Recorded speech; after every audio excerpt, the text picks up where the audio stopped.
যখন ভগবান শ্রীরামের মর্তলোক ত্যাগ করার সময় এসে গিয়েছিল তখনও তিনি অযোধ্যা ছেড়ে যেতে পারছিলেন না, কারণ যমরাজ স্বয়ং অযোধ্যায় প্রবেশ করতে পারছিলেন না। এর একটাই কারণ, মহাবীর হনুমান।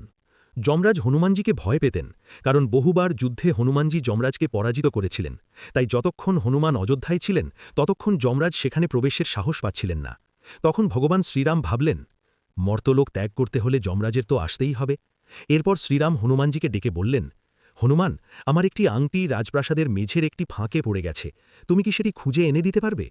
প্রভুর আদেশ পেয়ে হনুমানজি সূক্ষ্ম রূপ ধারণ করে সেই ফাঁকের ভেতর প্রবেশ করলেন, কিন্তু সেটি কোনো সাধারণ ফাঁক ছিল না, ওটাই ছিল নাগলোকের পথে যাওয়ার দ্বার।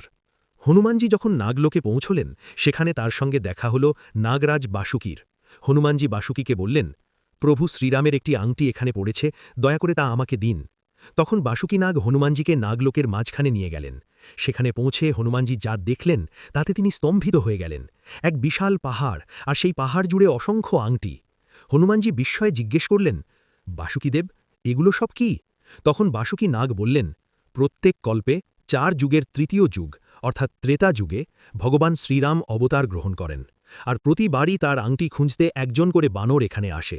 এই ঘটনার পরই ভগবান শ্রীরাম মর্তলোক ত্যাগ করেন। ভক্তি যদি হৃদয়ে থাকে তবে কমেন্টে লিখুন জয় শ্রীরাম। আর হনুমানজির সাথে